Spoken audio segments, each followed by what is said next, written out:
On करते थे, अभी हम लोग टेक्नोलॉजिकली एडवांस हो गए कि हम लोग को पता हो गया है कि हमारा हैंड डिटेक्शन, फेस डिटेक्शन कैसे होगा। भैया मेरे फोन में भी हैंड डिटेक्शन है, मतलब एआई के जमाने में आईटी वालों के फोन में ही हैंड डिटेक्शन हो जाता है क्या? हमारे यहाँ भी है, तो हमें भी आता है कि हाई करने से चल जाएगा। नहीं, फोन में सबके है, बट लोगों को यूज करना कितना आता है उस पे डिपेंड करता है। देखो हम जो विदाउट एआई वाले हैं ना, वो अपने दिमाग का यूज करते हैं।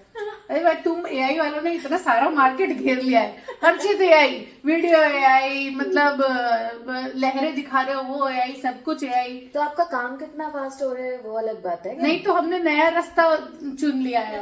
अब हम लोगों की पर्सनल लाइफ में घुस घुस के उनकी चुगलियां करते हैं। पर पता है एआई जिसके लिए आया था ना, एकदम लोग उसका उल्टा ही समझ रहे हैं। मैंने आपको बताया था ना, मैं कुछ बच्चों से बात करी थी एक ट्रेनिंग में, और बच्चे बोल रहे थे रुको रुको बहुत इंटरेस्टिंग बोल रहे हैं। और बच्चों से मैंने पूछा एआई क्या है। हाँ, 6-7 साल के बच्चे, एआई बच्चे बोलते हैं हाँ वही चीज जिसमें हम फेक वीडियोस बनाते हैं। ओह माय गॉड, बच्चों को लगता है कि एआई में सब फेक वीडियो। नहीं, बड़ी सेंसिटिव चीज है, बच्चों के दिमाग में क्या चीज है कि बच्चों के दिमाग में क्या जा रहा है, और उनके दिमाग में ये जा ही नहीं रहा है कि AI can be a friend, वो आपको हेल्प कर सकता है। नहीं, उनके दिमाग में जा रहा है फेक वीडियो, फेक वीडियो। तो गाइस आजकल दौर चल गया है, लोगों की पर्सनल लाइफ में घुस घुस के लोग बातें करते हैं कि ने अपनी सेकंड इनिंग की शुरुआत करी है, किसी ने लाइफ में जीरो जाके फिर से स्टार्ट करी है।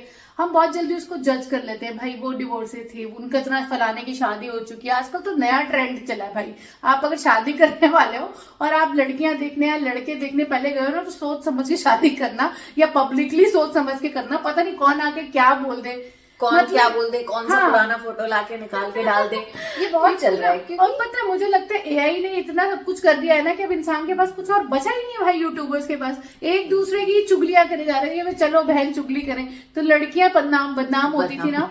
तो अब देखो यार, सारे कंटेंट क्रिएटर्स, कोई मतलब मान लो कोई अच्छा व्यक्ति है, कथावाचक है, मतलब कथावाचक है, उन्होंने उनके पे जिम्मेदारी होती है अपने जो सोसाइटी है उसको अच्छी चीजें सिखाना। एक बंदे ने, एक लड़के ने हिम्मत करी, अच्छी चीज प्रमोट करी कि हर एक स्त्री को भी अपनी सेकेंड लाइफ डिवोर्स के बाद स्टार्ट करने का राइट है, उसने उसका साथ दिया।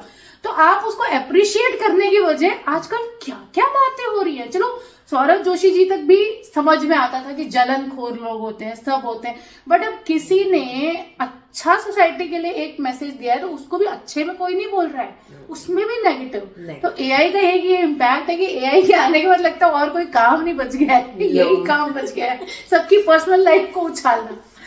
तो ये भी है, बट उन्होंने काफी अच्छा, अब मुझे ये नहीं पता कि उन्होंने लिखा या किसी और व्यूअर ने लिखा कि हम हमेशा लड़कियों को पास्ट लाइफ, प्रेजेंट लाइफ और जो एक सोसाइटी ने जहाँ ढांचा बनाया है उसी पे तौलते हैं, बट वो एज अ पर्सन कैसी है, उनकी क्या खूबियां हैं, क्या क्वालिटीज हैं, इन पर किसी ने ध्यान ही नहीं दिया। तो ये बहुत जरूरी बात है। नहीं, एक और मैं अच्छे बहुत बड़े यूट्यूबर हैं, उनकी वाइफ भी यूट्यूबर है, उन्होंने भले उन्होंने सौरभ जी पे भी एक पॉजिटिव वीडियो डाला था और इंद्रेश जी पे भी उन्होंने एक अच्छा वीडियो डाला कि भाई क्या लेडीज को डिवोर्सी होना क्या इतना गलत है। ये तो सिचुएशन होती है अपनी अपनी, है ना। किसी अपने खुद के किसी भाई बहन के साथ हो तो हमें बड़ा दुख होता है, और दूसरे को हम बड़ी जल्दी। तो मतलब वही बात है कि यार ये सब ट्रेंडिंग और ये सब चलने के लिए ना हम किस हद तक जा रहे हैं। तो उनकी तो ऐसा हो गया है कि लोग आजकल एआई कंटेंट से भी इतना बोर हो गए हैं कि उनको चाहिए रियल लाइफ। अभी रियल लाइफ पहले बहुत दिख चुकी है, तो उनको एकदम रियल से भी रियल, जो पहले का पास्ट प्रेजेंट फ्यूचर सब खंगाल रहे हैं। तो ये भी कहाँ तक अच्छा है। लाइक हम सब बड़े हैं, हम सब लोग अपनी लर्निंग से सीखते हैं, आगे बढ़ते हैं, और हम कहते भी हैं कि ठीक है जो हो गया ठीक है, दैट्स फाइन, अब आगे बढ़ो। बट वो सारी लर्निंग्स को भी हमने एक एंटरटेनमेंट बना दिया है, ठीक है, क्योंकि स्क्रॉल करना है, लाइफ के इतने सारे स्ट्रेस हैं जो हम 10 मिनट 15 मिनट 2 घंटे स्क्रॉल करते हैं, उसमें हमको सारे मजे चाहिए, राइट। और हमारा स्ट्रेस निकालना है, हम ऑफिस से थके आए हैं, स्क्रॉल करके हम स्ट्रेस निकाल रहे हैं, बट कंटेंट क्या देख रहे हैं, दूसरों की लाइफ का उलट पुलट। सही बात है। और पहले हम लिहाज करते थे ना, जो चीजें सोचो हम एज अ फ्रेंड्स या एज अ नेबर्स होने में लिहाज करते हैं कि भाई उसके मुंह पे कैसे बोलते हैं, है ना, ऐसे बोलेंगे, उसको पता भी चल गया कि मैंने बोला है तो बुरा लगेगा। आज लोग सोशल मीडिया पे आगे बोल रहे हैं, तो व्हाट काइंड ऑफ, और थोड़ा लिहाज भी जरूरी है मुझे लगता है। नहीं तो आप देखोगे ना वो एटिकेट्स, डिसिप्लिन और मैनर्स, उसकी एक फाइन लाइन डिमिनिश होती जा रही है। बिल्कुल। एक मैं चैनल फॉलो करती हूँ, वो एटिकेट सिखाते हैं, राइट, ब्रिटिश एटिकेट्स, कैसे खाते हैं, कैसे चलते हैं, कैसे पीते हैं। तो मुझे ये लग रहा था उनके वीडियोस देख के कि आज के जमाने में वो कितने एप्ट हैं, क्योंकि हर कंट्री में बहुत सारे कल्चर्स के लोग हैं, राइट। और हम आजकल ये सोच ही नहीं रहे ना, हम तो ये सोच रहे हैं हमारी वॉइस को पावर मिलना चाहिए, हमको अहमियत मिलना चाहिए, उसने ऐसे कैसे कह दिया, उसने ऐसे कैसे कह दिया। तो ये आप ये जो लिहाज वाली बात कर रहे हो ना, ये बहुत हद तक एक लाइन मेंटेन होना बहुत जरूरी है। नहीं तो हम लोगों को हर्ट भी कर रहे हैं ओपननेस के टैग के पीछे, हम लोगों को फीडबैक भी उल्टा सीधा दे रहे हैं, मतलब एक अलग सा, और हम हमारे बच्चे आसपास देख के सीख रहे हैं। हाँ, kind of language we are using on daily Using vlog. daily daily vlogs। Vlog से मतलब ये नहीं है कि भाई कैसी भी लैंग्वेज आप बोल रहे हो।